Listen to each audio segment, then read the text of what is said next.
vamos lá. Vamos ver se teremos público hoje.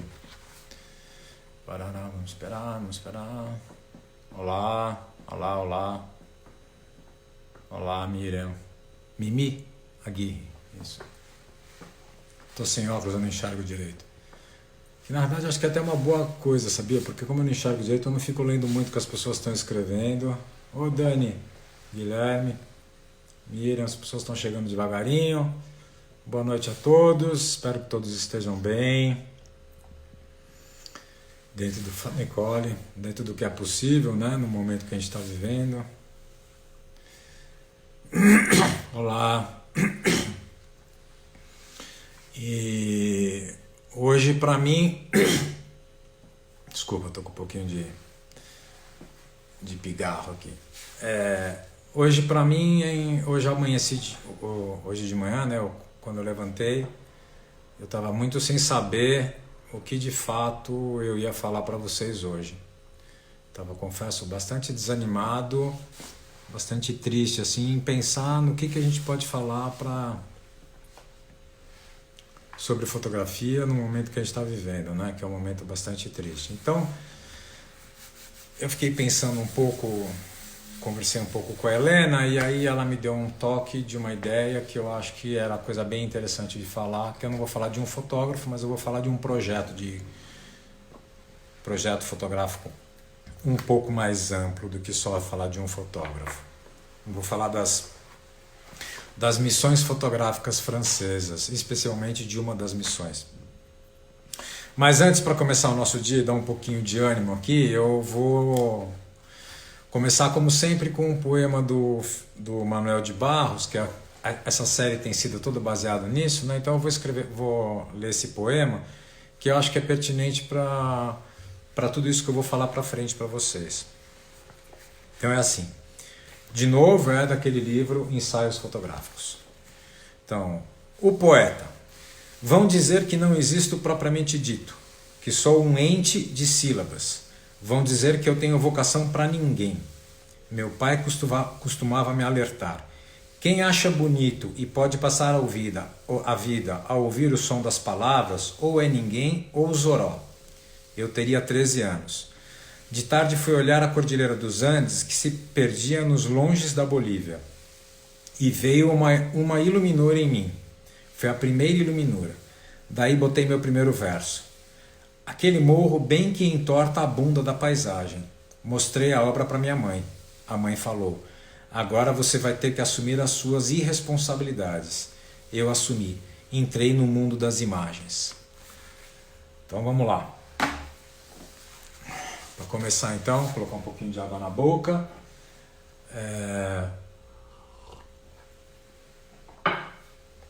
Na França,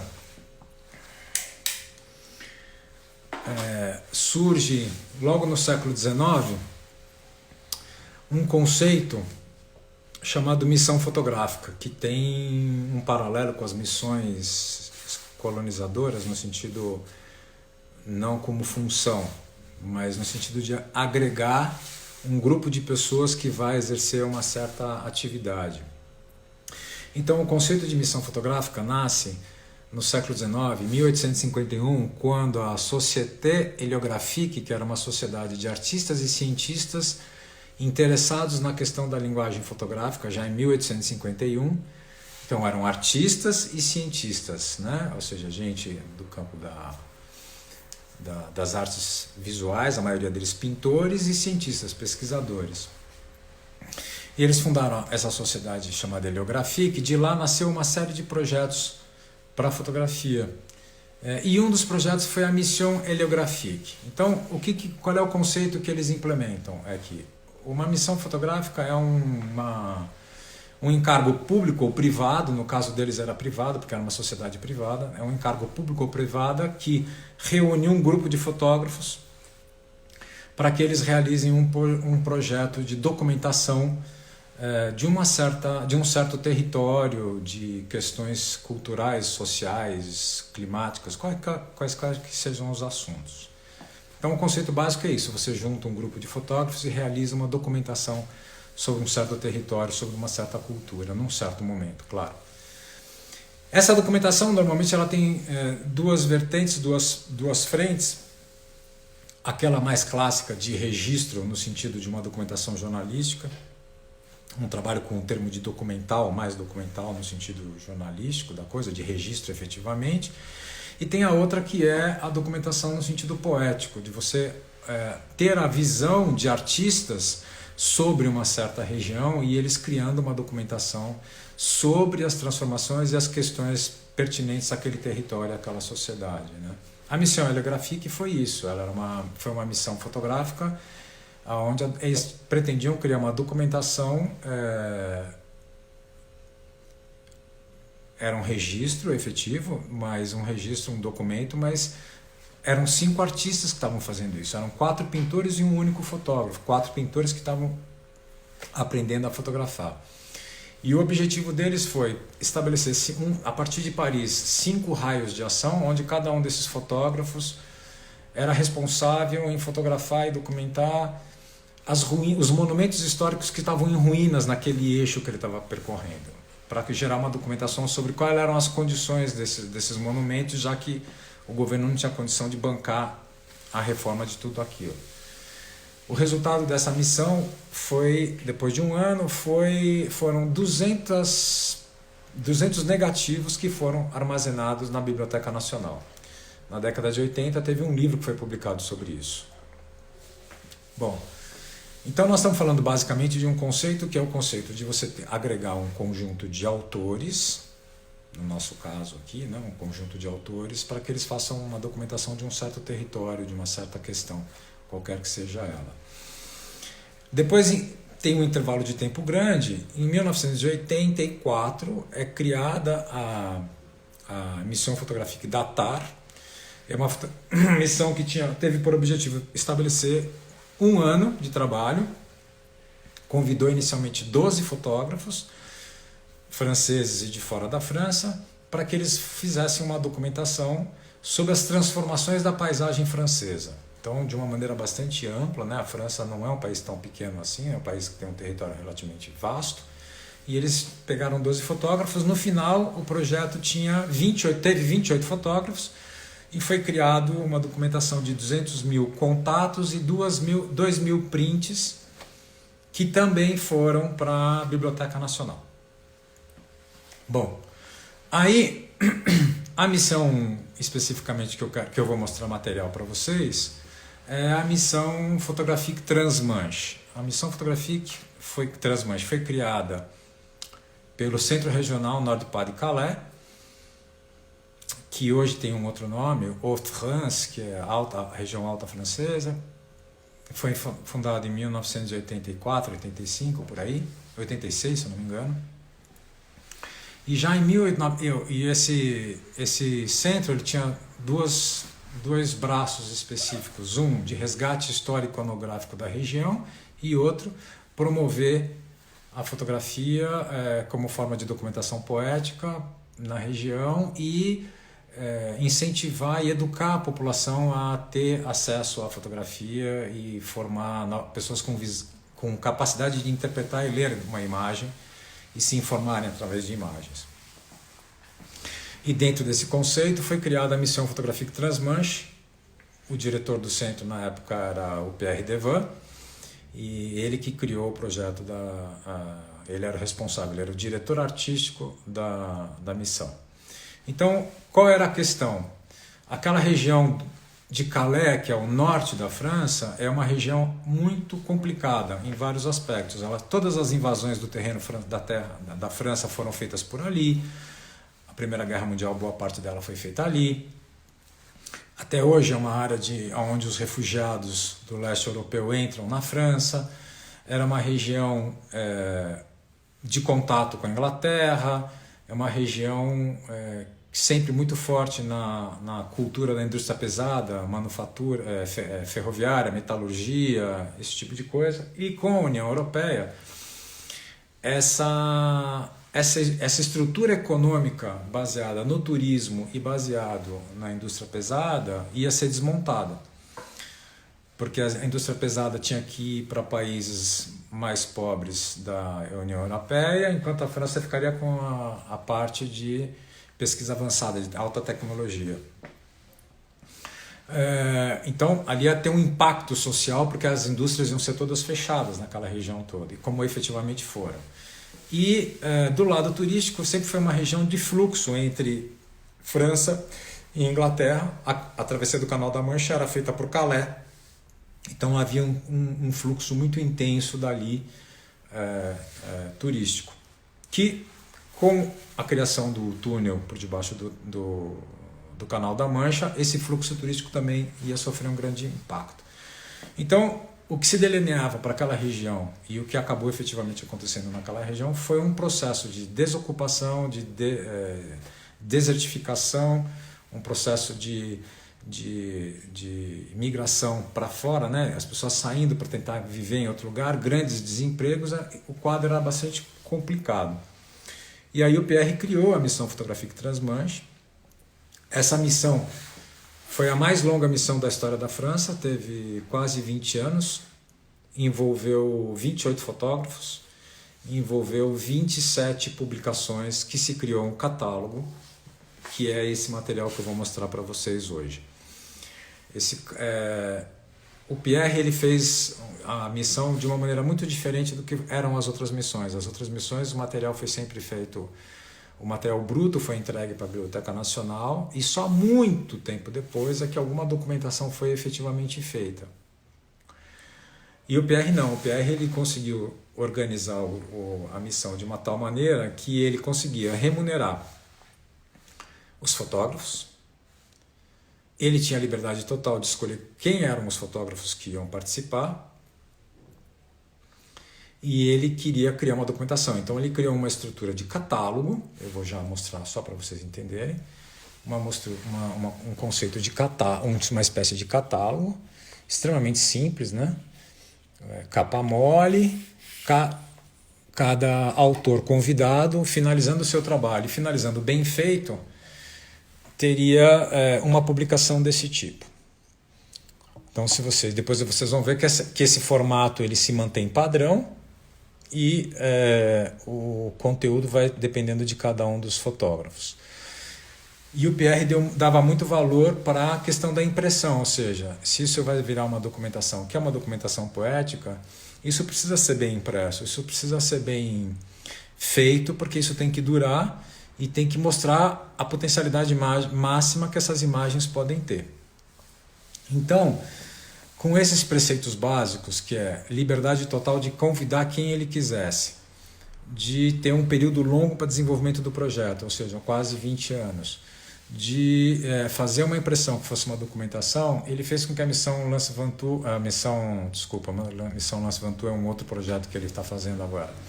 A missão Photographique Transmanche foi o projeto mais longo e mais aprofundado e diversificado sobre um território, sobre as transformações de um território, de uma cultura que a fotografia na história pôde fazer. A gente teve nos Estados Unidos na década de 30, né, a FSA, a Farm Security Administration, houve também na Itália projetos desse tipo, houve na Alemanha projetos desse tipo, mas eu acho que não teve nenhum projeto que teve a dimensão, a duração e a quantidade de documentação que foi criada, como esse projeto. Então as temáticas, os fotógrafos e as temáticas são duas questões que eram bastante importantes para o Pierre. Ele queria ter autores que ele realmente acreditasse no trabalho deles, na competência deles de usar a fotografia para usar como uma forma de expressão de quem esses fotógrafos são no mundo, como é que é a perspectiva e a visão deles de mundo, mas sem deixar de levar em consideração que essa autoria, esse olhar estava a serviço de um certo projeto de documentação. Então, para começar o projeto, ele precisava começar de uma maneira muito forte para chamar a atenção da sociedade francesa para o que estava sendo feito. Ele então convidou o Bernard Plossou, que é um fotógrafo que quem me conhece sabe o quanto eu admiro o fotógrafo, e o Michel Buteau, que é um grande escritor francês. O Bernard Plossou, apesar de não ser muito conhecido no Brasil, ele é um dos fotógrafos franceses mais importantes vivos. e já nessa década de 80 ele já era um grande fotógrafo. Então eles escolheram o Michel Buteau e o Bernard Plossou, fizeram um convite para eles fazerem uma parceria e eles fazerem o percurso Paris, Londres, Paris, saindo de Paris, pegando o trem, indo até Calais, Calais atravessava de barco, dormia uma noite em Calais, dormia uma noite na Inglaterra, pegava a balsa no dia seguinte e voltava para Paris. Ou seja, é um trabalho de 2 dias. 2 dias, num tiro rápido de 2 dias, ele tinha que resolver o trabalho. E aí, por quê? Porque esse caminho era o caminho que ia acabar, o que ia ficar para trás. E ele convidou o Plossou porque o Plossou tinha uma característica extremamente interessante que é esse interesse pelo fluxo das pessoas, pelo deslocamento, ser extremamente interessado nessa questão, né? O Plossou, você olha o trabalho do Plossou está sempre baseado num deslocamento dele por um meio de locomoção qualquer que seja, ou um deslocamento de circunstâncias e situações bastante particulares. Então ele lançou esse projeto e ele fez um projeto gráfico que começa assim, ó. Eu vou mostrar mais de perto, não sei se vocês conseguem ver bem. Ó. O que a gente está vendo aqui? Ó? A gente está vendo a estrutura gráfica do livro, é uma narrativa com as fotografias aqui em cima do Bernard, numa sequência onde ele começa com uma fotografia da saída da estação e os textos do Michel Buteau também vão sempre aparecer na parte superior desse catálogo. Na parte inferior, ele apresenta para nós como se fosse o caderno de anotação do fotógrafo e o caderno de anotação do escritor. Então ele coloca como se fosse uma tira de contato mostrando o negativo inteiro do fotógrafo, né? Do trabalho inteiro do cara. Se vocês pudessem ver ao vivo, vocês perceberiam que isso aqui é uma tira sequencial do negativo. E assim o trabalho vai se desenvolvendo. Em cima a parte que é a edição do autor e embaixo vai tendo essa linha que também vai nos aqui, por exemplo, ó, uma fotografia, aqui o texto escrito pela mão mesmo, né, do autor. Eles reproduziram exatamente como era escrito. E aí, esse projeto gráfico, que para a época foi extremamente polêmico, criticaram muito, e embaixo aqui, além dele mostrar o negativo inteiro, ele vai construindo para nós essa percepção da paisagem que vai mudando, porque a pessoa está dentro de um trem percorrendo um caminho, né? E você vai acompanhando essas pequenas paisagens que vão se perdendo, criando essa sensação do movimento, do fluxo do olhar, do fluxo da vida ali passando para quem está dentro desse trem. Então vejam que está longe de ser uma documentação no sentido do registro clássico, né? É uma documentação poética, né? É um autor dando o seu parecer pelas perspectivas da região e por aquilo que ele é no mundo, mostrando como é que ele interage e reage a aquela região. Então são 27 cahiers, eu não consigo mostrar todos para vocês, eu vou mostrar só alguns. Esse é o número 1, 1988. Esse é o número 5, do famoso fotógrafo inglês Martin Parr, que na época não era tão famoso assim. Mas o Pierre percebeu no olhar do Martin Parr naquela época que ele tinha algo a dizer e ele fez um convite para o Martin Parr também fazer um registro. E o Martin Parr, junto com ele, chegaram à conclusão que o registro que seria interessante para ele fazer seria acompanhar um dia de viagem dos ingleses que costumavam ir para a França, para Calais, de balsa, comprar bebida alcoólica e voltar para a Inglaterra, porque a bebida alcoólica na Inglaterra era muito mais cara, valia a pena você ir para a França, comprar e voltar. Então ele, como um inglês, foi convidado para fazer exatamente esse percurso. E aqui a gente vai ver o olhar do Martin Parr muito declaradamente. Então aqui é uma fotografia, ainda é a primeira fotografia do livro, onde começa, né, o percurso dos turistas. As fotografias do Martin Parr sempre têm um certo sarcasmo, uma certa acidez. Em alguns momentos eu acho profundamente indelicado, em outros momentos eu acho genial. Mas eu acho que ele é um cara que tem uma fotografia muito particular, né? Aqui já, né, depois que o povo já está fazendo as compras, então a gente já vê muito a cara do Martin Parr nessas fotos, né? Já tem bem a cara dele. Pegar esses momentos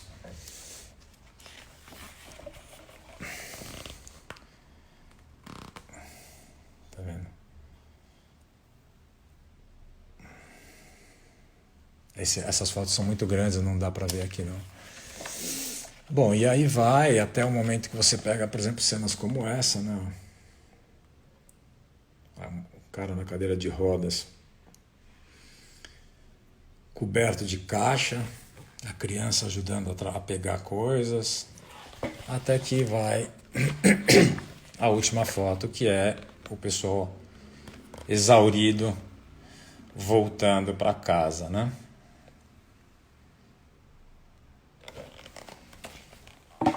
Bom, um projeto também absolutamente curto, né? Um tiro muito rápido. Esse é o número 5, como vocês podem ver aqui em cima, ó, esse é o Caia número 5, já tiveram outros 3 que eu não vou apresentar porque eu acho que não é muito pertinente agora.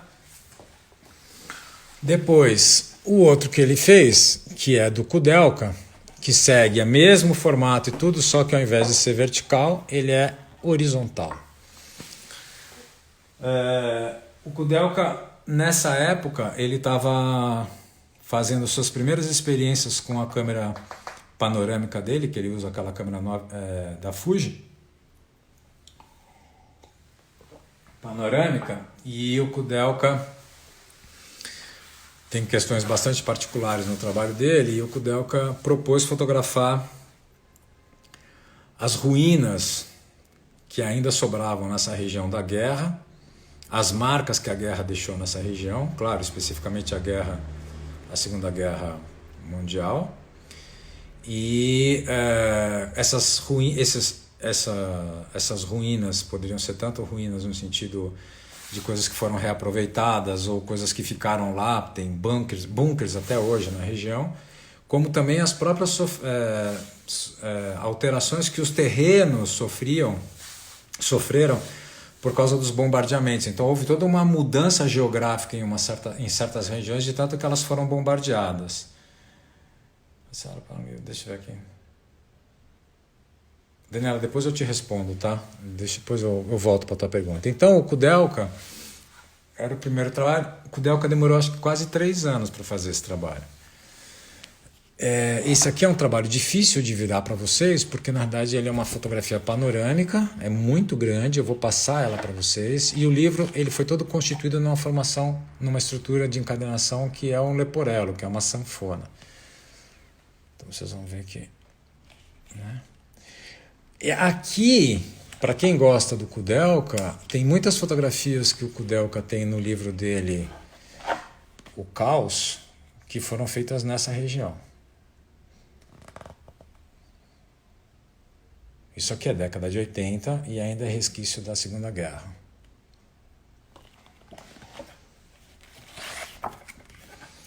Aqui, né, o terreno sofrendo essas transformações, canais sendo criados, estradas.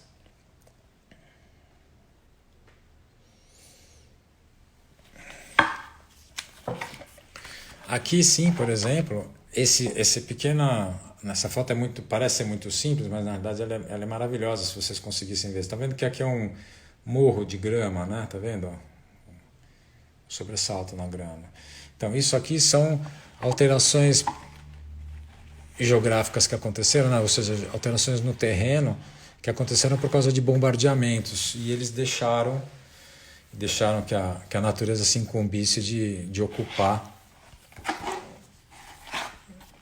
Né? Ou aqui, por exemplo, onde você vê essa escada que leva para o nada, porque na verdade a área toda foi reformada, mas a edificação que existia aqui antes não existe mais. E aí, claro, que o Kudelka faz com a capacidade, a precisão dele, que é maravilhosa, né?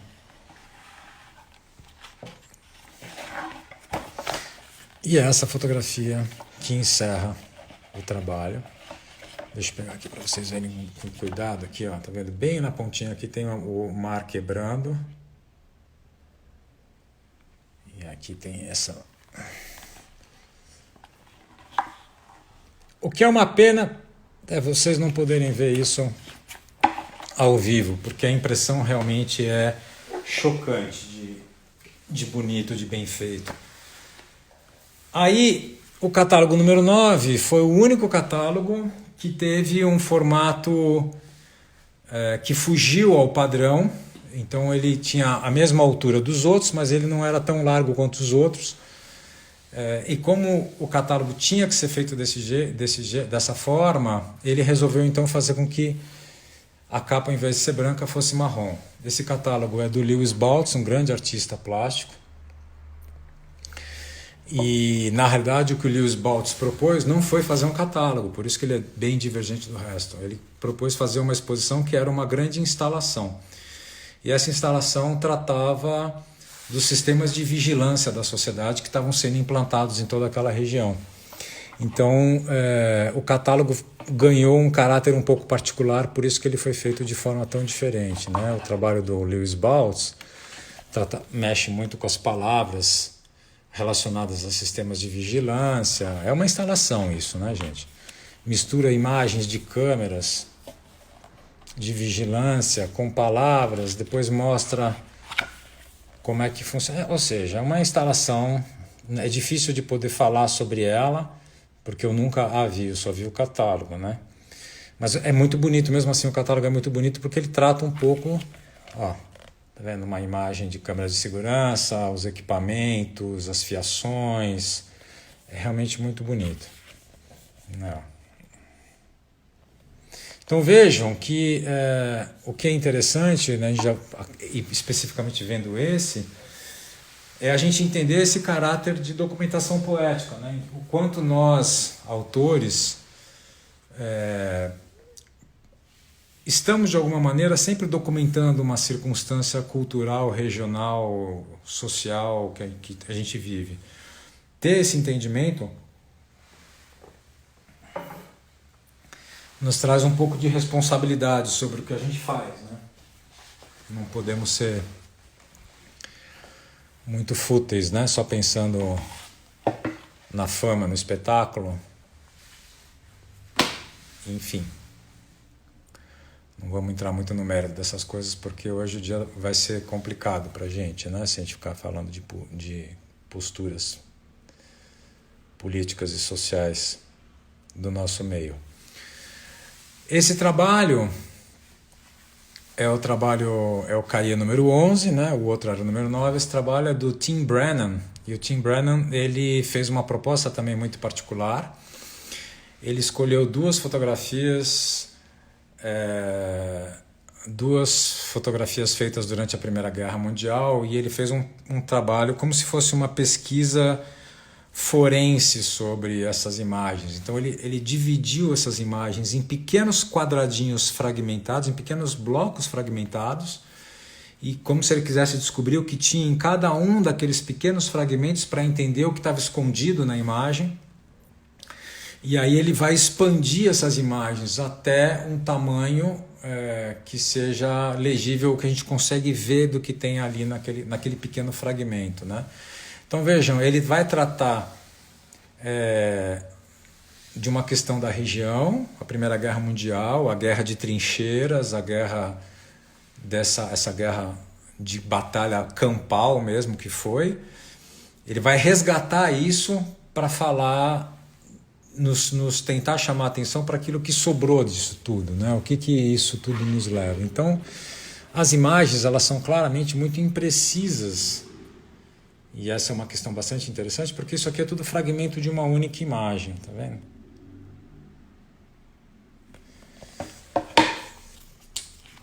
Essa imprecisão também nos coloca mediante, né,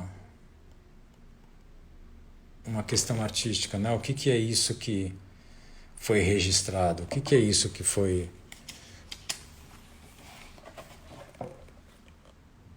descaracterizar do todo e a gente olhar para um detalhe? É o nosso trabalho, né?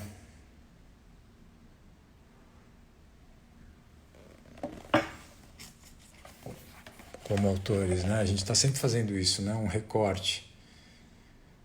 É um recorte do mundo que a gente faz.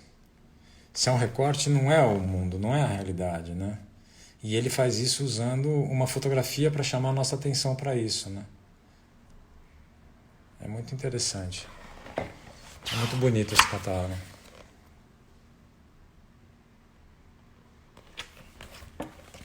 Vejam a quantidade de coisas diversificadas, né? De temáticas, de formas de enxergar um território, enxergar uma certa cultura num certo momento e dar o seu relato poético sobre o que você experiencia naquele lugar, né? Então é um trabalho, a documentação poética ela tem essa característica, ela fala do autor, mas ela também fala do lugar. Não é um trabalho narcísico só sobre o autor, né? Usando aquele lugar. Não, ela também tem uma relação com o lugar, né? É pro lugar. Um outro fotógrafo que naquela época não era tão conhecido, Bruce Gilden, fotógrafo americano. Aqui tem uma história muito interessante, porque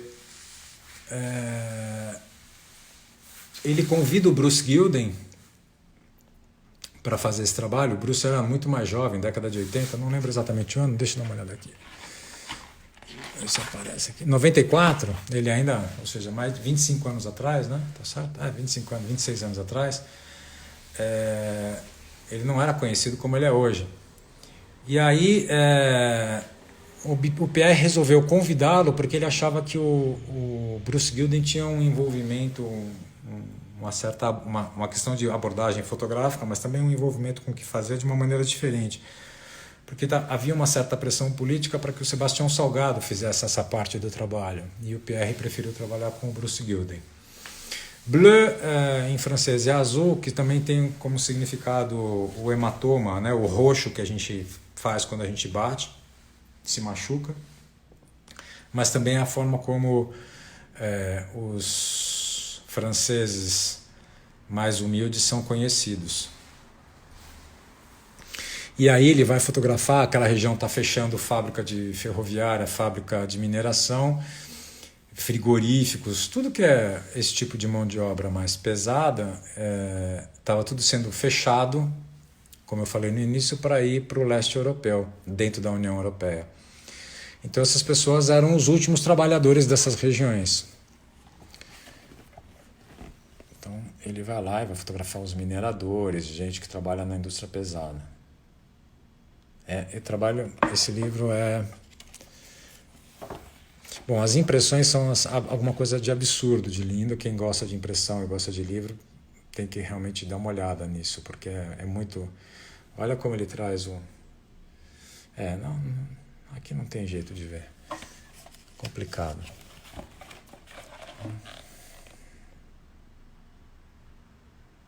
Essa faz dupla com essa, que não é uma foto delicada, né? Mas é linda. É linda. Ou essa.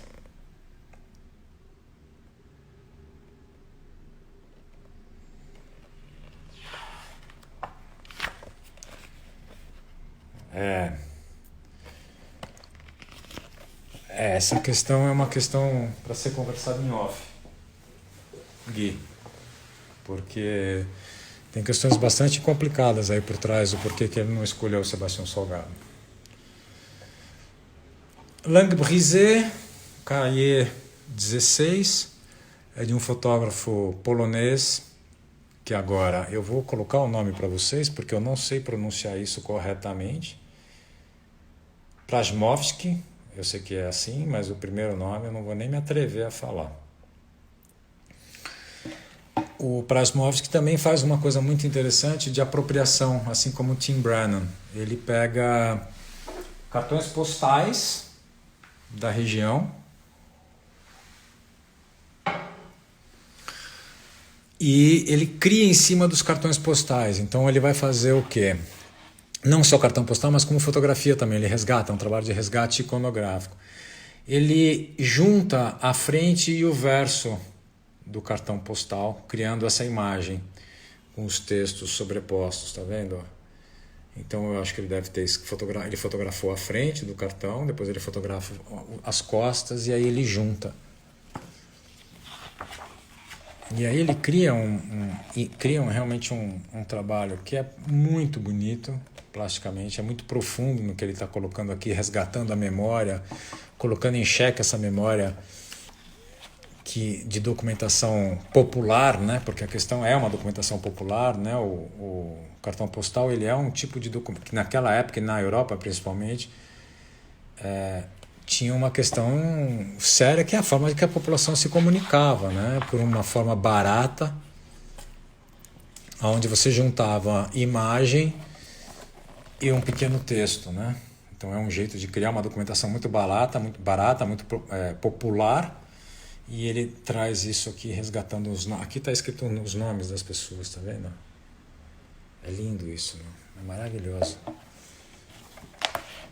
Ele também faz depois umas instalações também com coisas que ele encontra, coisas abandonadas da região, né? Dessas pessoas que foram embora e largaram coisas para trás, restos de guerras.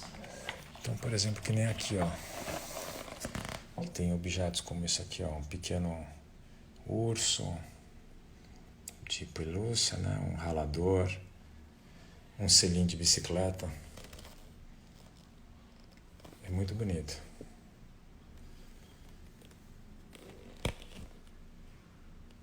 Extremamente simples e sofisticado, né? Bom, o último que eu vou mostrar para vocês é o da Françoise Nunez, uma fotógrafa francesa, apesar desse título, esse sobrenome parece espanhol, né? E a Françoise, ela foi convidada para fazer um trabalho para mim, bastante interessante. Ela fez de uma maneira muito primorosa, porque ela foi convidada a fotografar os 3 portos daquela região. É o porto de Dunkerque, o porto de Calais e o porto da onde é que é o último, gente? Eu sempre esqueço um dos portos. Bolonha. Bolonha era um porto tipicamente de pesca, Dunkerque de carga e Calais de turista. Sim, uma mulher, tem várias outras mulheres também que atuaram na missão. Várias outras não, acho que tem mais 2. E aí é interessante porque a Françoise é uma mulher e o porto é um lugar bastante masculino, né? Aqueles equipamentos muito pesados, navios gigantescos, guindastes gigantescos, força braçal, né? De trabalho, força braçal. E é interessante que como a mulher e a delicadeza do olhar de uma mulher como a Françoise Nunez colocou isso em evidência, né? Então vamos lá, dar uma olhadinha. Aqui é a primeira foto, né, logo da coisa, também que já é muito bonita, né? Então, essa é a primeira foto que ela fez. Olha aqui, que ela fez não, mas que eu vou mostrar para vocês. É maravilhoso o trabalho dela. Ela é uma fotógrafa impressionante, né? Ela optou muito por esses momentos mais silenciosos dos portos.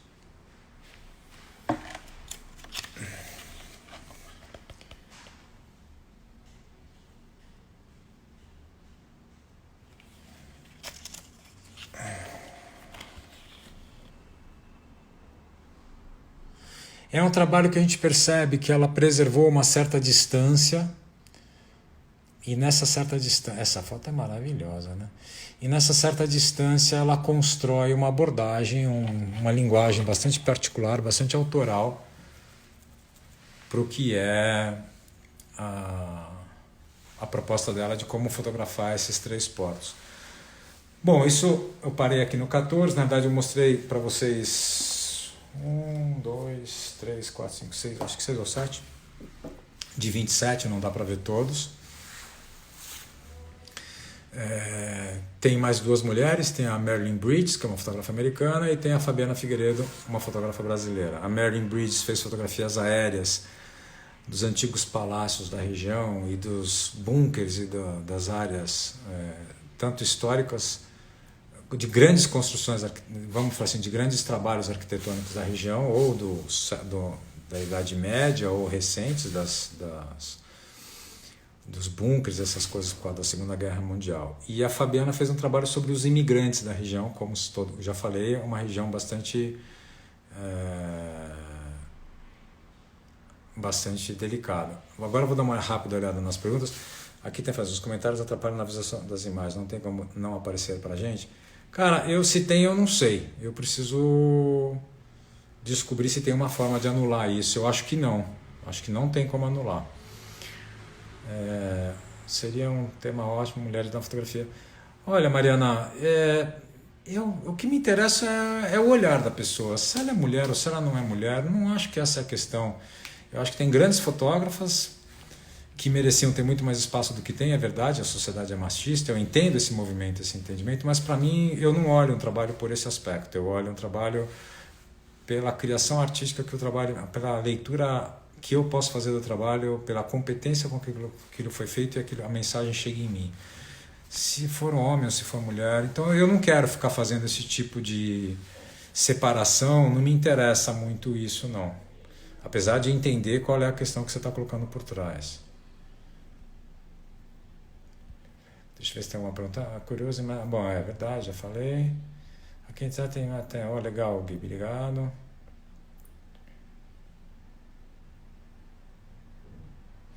Essa pergunta sobre questão de direito de imagem é complicada porque isso depende muito das leis de cada país. Então, não tem um padrão para isso.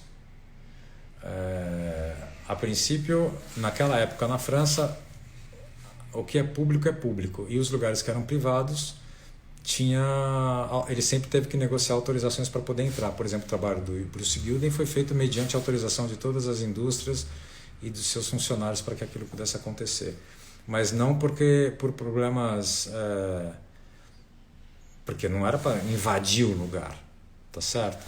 Agora, então, ele precisa de autorização para poder entrar e dizer o que vai entrar. Se é um lugar privado, o cara diz se pode entrar ou não, né? E se vai ser fotografado ou não.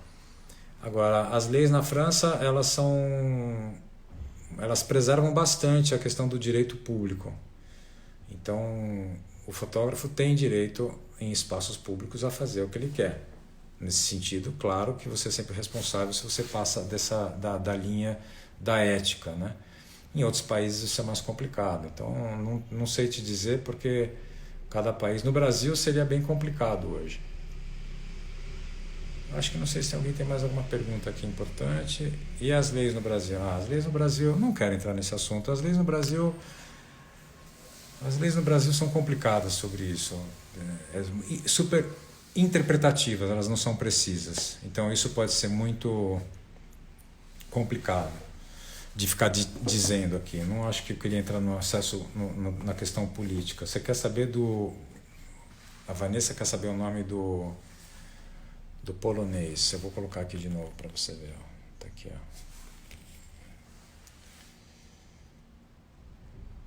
É complicado. Eu sei que o segundo nome o sobrenome é Prasmovski. Agora o primeiro eu não sei. Bom, se ninguém tem mais perguntas, ninguém quer falar nada. Hoje eu quis fazer um apanhado. Eu acho que essa questão de missão fotográfica... Por que eu resolvi mostrar isso hoje? Primeiro porque eu realmente estava muito sem inspiração para falar especificamente de um único fotógrafo. Eu queria fazer uma coisa um pouco mais geral. E segundo porque eu acho que a gente está entrando num momento do país em que o papel do fotógrafo e o papel do autor vai ser super importante. Se você é um fotógrafo, documentarista, jornalista, qual o nome que você queira dar para esses títulos, o seu papel vai ser super importante em documentar a história que está acontecendo no país hoje e daqui para frente. E nós, autores, que somos mais preocupados em dar a nossa posição sobre a vida, sobre o nosso olhar sobre o mundo, acho que é uma convocação. A gente precisa produzir, trabalhar, não gosto da palavra produção, a gente precisa criar as nossas leituras e interpretações do que está acontecendo no Brasil hoje, que vai acontecer nos próximos anos. E a gente não tem no Brasil a cultura de uma documentação, quer seja de registro no sentido mais clássico, ou um entendimento então de uma documentação poética, de que os autores, os artistas estão criando documentações sobre a situação, onde tem um compromisso de liberdade com o autor, de dizer, de ele se mostrar e se posicionar dizendo como é que ele vê o mundo e como é que ele vê aquela experiência de mundo, mas também no sentido de saber que está criando uma documentação para aquela sociedade, não é uma coisa só egocêntrica, egoísta, narcisista, eu estou aqui criando, livre dos problemas do mundo e o que eu faço é Não, não existe isso. Primeiro que ninguém vai dizer para você, você não pode dizer que você faz arte, você faz uma criação. Se ela vai ser arte ou não, não é você que vai dizer isso. Nós, né? Mas a gente tem que ter compromisso e comprometimento ético com a sociedade que a gente está vivendo. E no Brasil não existe projeto de missões fotográficas, por exemplo. Nenhum projeto foi feito nessa profundidade, dessa forma, com esse compromisso. A gente não tem, 200 anos depois, quase 200 anos depois da fotografia, a gente ainda não tem um projeto sério para os autores fazerem. Então, eu acho que isso vai ser muito importante agora para a gente. Era por isso que eu resolvi mostrar. Por um lado, pelas dificuldades de falar de alguém especificamente, e por outro lado, porque eu acho que esse é um tema que é um chamamento para a gente. Maria Galvão Rios. Eu não entendi o que significa esses olhinhos assim, mas espero que seja bom. Então acho que eu vou encerrar por aqui, porque realmente não está tendo muitas... Na América Latina existe alguma iniciativa assim de estímulo a esses registros, leituras pessoais? Eu acho que tem muitos documentos na América Latina e registros pessoais, sim. Nessa abordagem mais poética, existem muitos artistas que se manifestaram, mas que eu tenho conhecimento, e isso não é uma verdade absoluta, muito pelo contrário, eu não tenho conhecimento de um projeto organizado, pensado, né? Porque a missão Fotografia que Transmancha, ela tinha um diretor artístico, em que ele foi em 27 pontos que eram sensíveis para ele do que estava acontecendo naquela sociedade, e ele escolheu os fotógrafos adequados para fazerem aquilo, não se sujeitou a pressões políticas e escolheu quem ele achava que era o ideal para mostrar aquilo.